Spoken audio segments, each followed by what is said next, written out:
이사야 46장 말씀은 바벨론이 숨기던 우상신의 무력함과 또 허망함을 우리에게 보여주시고, 또 이스라엘 자손에 대하여 전심으로 주를 여호와 하나님을 의뢰할 것을 요청하시고, 또 처음부터 끝까지 지켜주실 약속을 우리에게 주고 계십니다.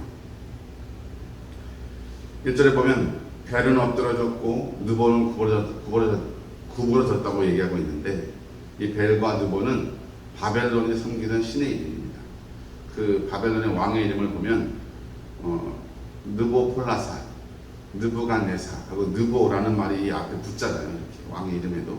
그런 것처럼 그들이 섬겼던 신인데, 이들은 사람이 손으로 조각해서 만든 신이잖아요. 신상이라는 그걸 뿐이에요. 상상 속에서는 있는. 그래서 그게 어떤 전란이나 위험할 때 옮기는 것도 스스로 움직이지 못하고 어떻게 한다고요? 짐승이 끄는 수레에 신이라서 옮겨졌다는 거예요. 근데 막상 위험이 닥치니까 어떻게 돼요? 그게 쓰러지고 넘어지고 부풀려고 난리가 났겠죠. 그래도 스스로 일어날 힘조차 없는 거라고, 없다고 말씀하시면서 너희가 의지하는 우상이 바로 그런 것이다 말씀하십니다.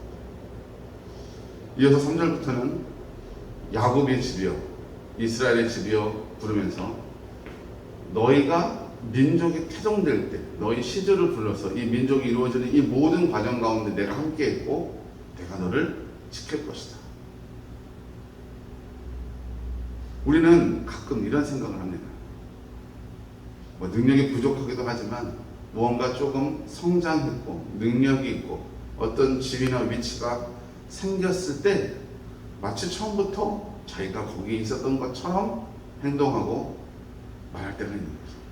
하지만 사실은 우리 모두가 누군가의 희생과 헌신을 통해서 피덩이 어린 아이일 때부터 자라왔고 배워왔고 지금의 자기 모습이 되었다는 것을 우리는 부정할 수 없습니다.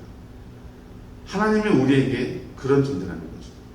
우리가 생명이 잉태될 때부터, 생명이 잉태되는 그때부터 마지막 이 생을 마치는 날까지 우리 하나님이 우리를 지키시고 우리를 인도해 주실 것입니다.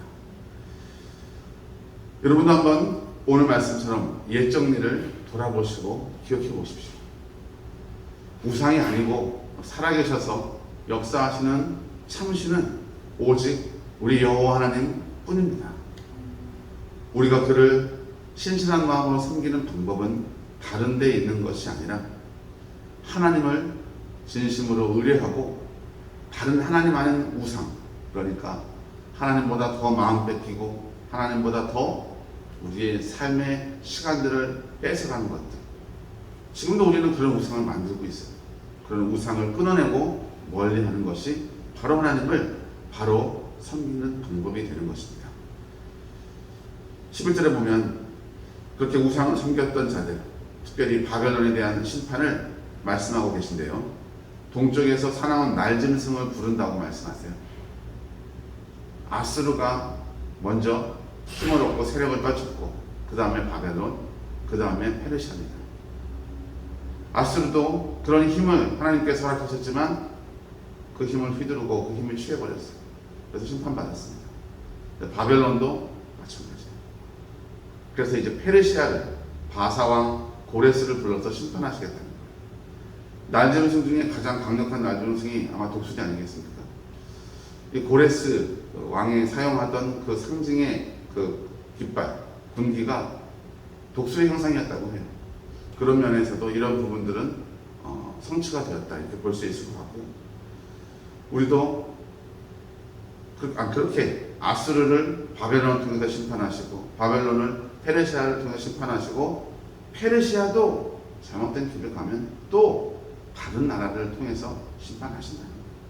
여러분, 우리는 우리 하나님을 섬기고 배울 때 그냥 편하고 좋기만 한 분이 아니라 내 영혼을, 내 삶을 심판하실 수 있는 분이구나 하는 두려워하는 마음도 더불어 가져서 방종하는 행동이나 경솔한 행동, 또 하나님께 욕되는 행동에서 벗어나서 하나님을 온전히 믿고 따르며 영광 돌리는 복된 삶을 사시는 귀한 성도님들 되시길 주의 이름으로 축복합니다. 아멘.